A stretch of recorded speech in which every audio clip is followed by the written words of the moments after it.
Gölün daxilində olan cisimləri bərabər sürətlə mayedən kənara çıxardığımız zaman Arximed qüvvəsinin işini tapmaq lazımdır.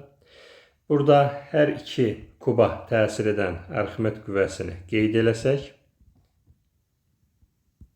hər ikisinə təsir edən Arximed qüvvəsi şaquli yuxarı, M kütləli cisimə təsir edən ağırlıq qüvvəsi şaquli aşağı yönəlmiş olacaq. Tarazlıq halında Arximed qüvvələrinin cəmi mg'yə bərabər olacaq. 2F Arximed bərabərdir mg. F Arximed mg bölünsün 2 qədər olacaq. M-in qiyməti 2 kiloqram, J 10. Deməli, Arximed qüvvəsi 10 Newton olmuş olacaq.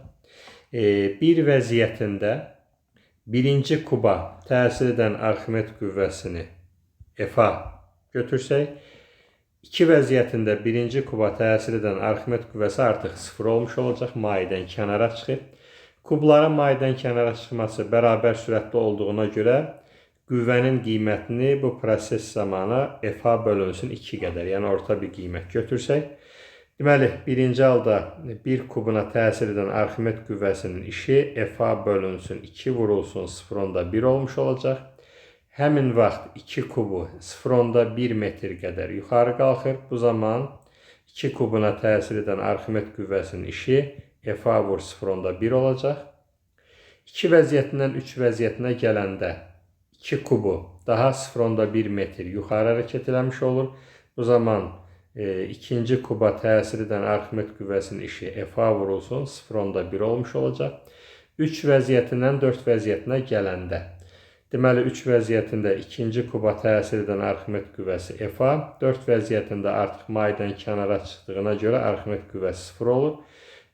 Bu prosesdə də orta qiymət Arximed qüvvəsi üçün F-a bölü 2 götürsək, deməli, 2 kubu 3-dən 4-ə, 3 vəziyyətindən 4 vəziyyətinə keçdiyi zaman Arximed qüvvəsinin işi F-a bölünsün 2 vur 0,1 olacaq. F-a-nın qiymətinin 10 Newton olduğunu tapmışıq. Onda bir vəziyyətində görülən iş 0,5 joule, 2 vəziyyətində görülən iş 1 joule, 3 vəziyyətində görülən iş 1 joule, 4 vəziyyətində görülən iş 0,5 joule olmuş olacaq. Deməli, 0,5, 1, 1, 0,5. Cəmi görülən Arximed qüvvələrinin işi 3 joule olmuş olacaq.